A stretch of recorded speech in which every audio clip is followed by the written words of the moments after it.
और अब बात करते हैं एआई की दुनिया की। इस वक्त दुनिया में एक शब्द सबसे ज्यादा चर्चा में है और वो शब्द है एआई, यानी कि आर्टिफिशियल इंटेलिजेंस। जिस रफ्तार से एआई मार्केट बढ़ रही है, जिस तरह से एआई हमारी जिंदगी में शामिल हो रहा है, और ऐसी स्थिति में हम सबके मन में एआई को जानने और समझने की जिज्ञासा है। बहुत सारे सवाल हैं, इसलिए एनडीटीवी लेकर आया है बेहद स्पेशल सेगमेंट एआई दुनिया, जिसमें आपको एआई से जुड़ी हर नई जानकारी सबसे पहले आपको हम देंगे और आपके सवालों के जवाब भी मिलेंगे। तो चलिए सबसे पहले आपको बताते हैं एआई से जुड़े जो 5 बड़े अपडेट हैं वो आपको बता देते हैं। तो प्रधानमंत्री मोदी अपने 2 दिवसीय दौरे पर फ्रांस में हैं और आज वो एआई समिट में शामिल होंगे। राष्ट्रपति मैक्रों के साथ प्रधानमंत्री मोदी एआई एक्शन समिट की सह अध्यक्षता करेंगे। इस सम्मेलन में आर्टिफिशियल इंटेलिजेंस से जुड़े इनोवेशन और अंतर्राष्ट्रीय स्तर पर सहयोग बढ़ाने को लेकर चर्चा होगी। और दूसरा बड़ा अपडेट आपको बता दें कि चौथे अंतर्राष्ट्रीय एआई समिट का आयोजन भारत में हो सकता है। नवंबर 2025 से जनवरी 2026 के बीच भारत अगले एआई समिट की मेजबानी कर सकता है। फ्रांस में एआई सम्मेलन के बाद जल्द ही इसका आधिकारिक ऐलान हो सकता है। भारत में समिट का फोकस एआई सुरक्षा पर होगा। आधिकारिक कार्यक्रम तय होने के बाद भारत ब्रिटेन, साउथ कोरिया और फ्रांस के बाद एआई समिट आयोजित करने वाला दुनिया का चौथा देश हो जाएगा। और अगला अपडेट जो है ताइवान से। ताइवान इस साल मई में अपना next generation super computer launch कर सकता है और इसकी खासियत होगी कि इसमें एआई की क्षमताओं का विस्तार होगा। अभी ताइवान में ताइवानिया 2 सुपर कंप्यूटर का इस्तेमाल रिसर्च के काम में हो रहा है और इसकी कंप्यूटिंग पावर 9 आपको बता दें 9 पेटाफ्लॉप की है, जो कि नए सुपर कंप्यूटर में 16 तक हो सकती है और भविष्य में इसे 200 तक बढ़ाने की भी तैयारी है। चैट जीपीटी के निर्माता ओपन एआई के सीईओ और सैम ऑल्टमैन ने कहा है कि उनका मिशन है आर्टिफिशियल जनरल इंटेलिजेंस पूरी मानवता को लाभ पहुंचाए। अपने नए ब्लॉग में सैम ऑल्टमैन ने एआई के बारे में कुछ विचार साझा किए हैं। उन्होंने कहा कि वो एजीआई वो कड़ी हो सकती है जो कि आने वाले समय में आर्थिक विकास, बीमारियों के इलाज और हमारी रचनात्मक क्षमता को बढ़ावा दे।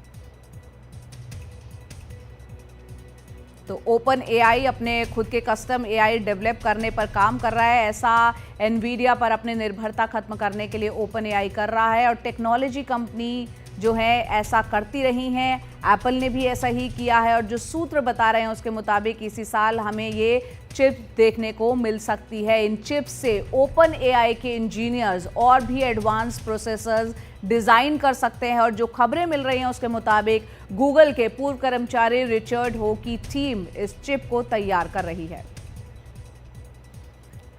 तो टॉप 5 अपडेट के बाद अब आपको बताते हैं कि आज की टॉप स्टोरी। प्रधानमंत्री मोदी इस वक्त फ्रांस में हैं और अंतर्राष्ट्रीय एआई सम्मेलन में हिस्सा लेने के लिए वो वहां पर हैं। ऐसे में आज की टॉप स्टोरी है Paris AI action summit. France की राजधानी पेरिस में एआई महाकुंभ एक तरीके से कह सकते हैं वो लगा हुआ है। PM Modi Paris AI summit में भाग ले रहे हैं। मैक्रों के साथ को चेयर करेंगे, सह अध्यक्षता उसकी करेंगे। यहाँ 90 देशों के जो प्रतिनिधि हैं वो आर्टिफिशियल इंटेलिजेंस के ट्रेंड्स, उसकी प्रगति और उसकी चुनौतियों पर मंथन करेंगे। इसी दौरान आर्टिफिशियल इंटेलिजेंस के भविष्य पर भी चर्चा होगी और ये बताया जा रहा है कि ग्लोबल एआई की गाइडलाइंस तैयार होंगी। भारत के लिए सम्मेलन इसलिए भी खास हो जाता है क्योंकि भारत एआई में ग्लोबल लीडर बनकर धीरे धीरे उभरा है। ऐसे में आज के सम्मेलन में पीएम मोदी पर पूरी दुनिया की नजर है। तो क्यों ये एआई का समिट इतना अहम है, जिसके लिए खुद प्रधानमंत्री पहुंचे हैं फ्रांस और वो वहां पर पेरिस में है। पूरी दुनिया का इस वक्त एआई टेक्निक पर जोर है। आपको बताते हैं यहाँ पर ये समिट क्यों अहम है। भारत में भी एआई का तेज गति से जो है हम देख रहे हैं विस्तार हो रहा है। इसके अलावा अमेरिका, चीन, ब्रिटेन के साथ भारत मिशन एआई का नेतृत्व कर रहा है। साथ ही साथ इसके बढ़ते हुए इस्तेमाल के साथ साथ एआई का जो खतरा है वो कहीं ना कहीं वो भी बढ़ रहा है। एआई के क्षेत्र में सभी देशों के बीच आगे निकलने की एक यहाँ पर होड़ लगी हुई है। भारत को भी बेहतर से बेहतर एआई तकनीक की जरूरत है। इसके अलावा वैश्विक स्तर पर एआई के विकास को समझकर आगे बढ़ना बेहद ज़रूरी है। और साथ ही साथ आपको ये बताते हैं कि इंडिया का यानी भारत का इसको लेकर एआई को लेकर प्लान क्या है। 70% कंपनियां जो हैं अपनी तकनीकी ज़रूरतों को एआई से जोड़ रही हैं। अगले 2 साल में यानी कि 2027 तक 44,000 करोड़ रुपए खर्च होंगे और अगले 2 साल में एआई, जनरेटिव एआई और एनालिटिक्स में 1.2 लाख नौकरियां होंगी। बजट में मिशन एआई के लिए 500 करोड़ रुपए अलॉट भी किए गए हैं। इसके अलावा देश में 3 एआई एक्सीलेंस सेंटर बनाने पर भी काम शुरू हो चुका है। और इस वक्त हमारे साथ फ्रांस से यूनुस खान हमारे साथ जुड़ रहे हैं। उस समिट पर बातचीत करने के लिए हमारे साथ हैं।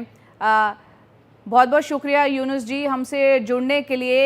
एआई को लेकर किस तरह से पूरा ये समिट की प्लानिंग चल रही है? फ्रांस के पेरिस खुद प्रधानमंत्री पहुंचे हैं। इस एआई समिट की महत्ता को, इसकी इम्पोर्टेंस को थोड़ा आप समझाएं। देखिए, अभी जो पीरियड चल रहा है उसमें जो है आर्टिफिशियल इंटेलिजेंस की जो अहमियत है वो बहुत अहम है। दुनिया भर में आर्टिफिशियल इंटेलिजेंस के हवाले से बहुत ज़्यादा काम हो रहा है और इसी वजह से इस वक्त दुनिया की तमाम जो लीडिंग कंपनी है वो पेरिस में मौजूद है। यहाँ पर इस हवाले से आर्टिफिशियल इंटेलिजेंस के हवाले से समिट हो रहा है और उसमें जो इंडिया जो कि एक सॉफ्टवेयर के हवाले से, टेक्नोलॉजी के हवाले से एक उभरता हुआ मुल्क है और मोदी सरकार जो है यहाँ पे इस समिट को जो है फ्रांसीसी सदर एमेनुअल मैक्रोन के साथ को चेयर करेंगे। तो ये इंडिया और फ्रांस के ताल्लुकात को, जो संबंध है उसको बहुत ज़्यादा जो है क्लियर करते हैं। मोदी जी का ये छठा जो है दौरा है और यहाँ पे इस विजिट के अंदर इंडिया और फ्रांस के दरमियान बहुत से जो मुआहदे जो है वो होने जा रहे हैं और ये यहाँ पर जो फ्रेंच मीडिया भी है वो भी इसको बहुत पॉजिटिव जो है रिपोर्ट कर रहा है और इंडिया और फ्रांस और यूरोप के जो ताल्लुकात हैं वो दिन ब दिन बढ़ते जा रहे हैं। और इसमें ये कहा जा रहा है कि जो स्पेस टेक्नोलॉजी है जिसमें जो है आर्टिफिशियल इंटेलिजेंस यूज होगी, तो मुस्तकबिल में फ्रांस और इंडिया इस हवाले से कुछ मुश्तरका इंस्टीट्यूट भी बनाने की तरफ जा रहे हैं। बिल्कुल। और हम भारत की अगर बात करें तो बजट में मिशन एआई के लिए 500 करोड़ रुपए अलॉट भी किए गए हैं। आपसे समझना चाह रहे हैं, आप वहाँ फ्रांस में मौजूद हैं, किस तरह से आने वाले वक्त में ये वक्त की मांग होती चली जा रही है एआई टेक्निक पूरी? जी बिल्कुल, इस वक्त आर्टिफिशियल इंटेलिजेंस पूरी दुनिया का एक अहम सब्जेक्ट है। इसके ऊपर बहुत काम हो रहा है। अमेरिका, यूरोप और खासकर इंडिया और चाइना इसमें बहुत आगे जा रहे हैं और इस वक्त यही कहा जा रहा है कि अगले 4 से 5 साल तक आर्टिफिशियल इंटेलिजेंस हमारी जिंदगियों का एक अहम जुज बन जाएगा।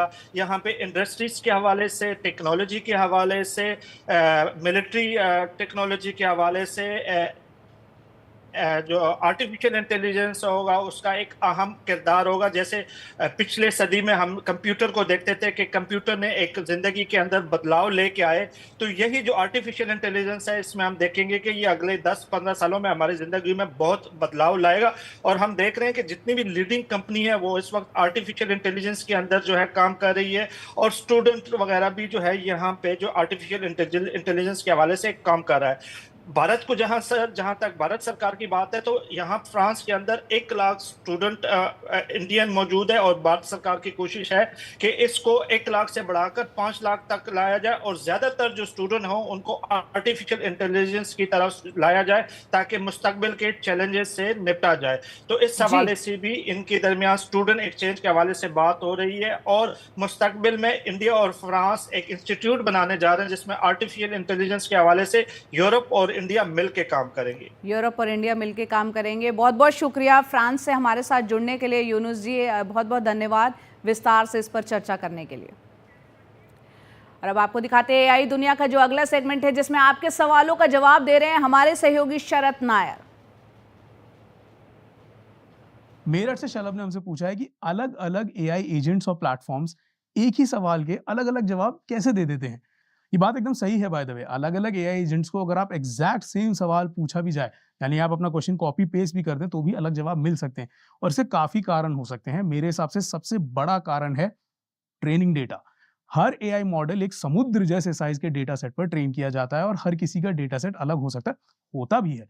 ये आपने डीप सी के केस में अभी रिसेंटली में पढ़ना सुनना शुरू भी किया होगा और ये तो रियल लाइफ में भी आप देख सकते हैं। अगर मुझे किसी चीज की जानकारी नहीं है या मैं उसके बारे में कुछ गलत सीखा है, तो आपके और मेरे दो इंसानों के भी जवाब अलग ही हो जाएंगे। फिर आता है संदर्भ, उस पर्टिकुलर एआई मॉडल को उस सवाल के संदर्भ में उसने कैसे समझा, तो जवाब उस पर भी डिपेंड करता है और ये हर मॉडल के बेसिक डिजाइन की वजह से अलग भी हो सकता है। इनफैक्ट एक ही प्लेटफॉर्म के विभिन्न अपडेटेड वर्जन संदर्भ, उनके भी जवाब अलग से हो सकते हैं डिपेंडिंग ऑन देयर अपडेट्स। फिर आता है व्यक्तिगतकरण। अगर आपने किसी पर्टिकुलर प्लेटफॉर्म पे अपनी प्रोफाइल बना रखी है, तो वो आपके अनुकूल जवाब दे सकता है, क्योंकि काफी मॉडल्स में थोड़ा रैंडमनेस डिजाइंड भी होता है उनको विविध और दिलचस्प बनाने के लिए। ग्रेट क्वेश्चन, एंड मुझे पूरी उम्मीद है कि आप बाकी दर्शकों में से भी कई लोगों ने कभी ना कभी ये जरूर सोचा होगा। सवाल हमें ईशा ने भेजा है मैंगलोर से। वो पूछती है कि किसी भी एआई प्लेटफॉर्म से एक्यूरेट आंसर्स कैसे लें। ईशा, मैं आपको एक चीज पहले ही बता देता हूं, एआई से दिए गए हर जवाब को फिलहाल एक लेवल ऑफ पर्सनल वेरिफिकेशन लगता है और हमें करना भी चाहिए। बात वापस घूम फिर के ट्रेनिंग डेटा पर ही आ जाती है। हम इंसान भी तो इधर उधर से गलत सीख लेकर उसी को सच समझ के जीवन में अपनाने लग जाते हैं। तो लाइफ में जनरली भी डेटा और जानकारी की पुष्टि करने की आदत आप डाल लें। और जब भी आप कोई एआई प्लेटफॉर्म का उपयोग करें, तो जितना आपका सवाल स्पष्ट और विशिष्ट होगा, एआई उसको उतना ही बेहतर समझ पाएगा और आपको जवाब देगा। इनफैक्ट आप उसको अतिरिक्त संदर्भ भी दें, आपके सवाल में विषय की डिटेल्स या विवरण जितना ज्यादा होगा, एआई की उतनी हेल्प होगी। काफी प्लेटफॉर्म्स पर आपको गलत उत्तर मिलने पर फीडबैक भी दे सकते हैं।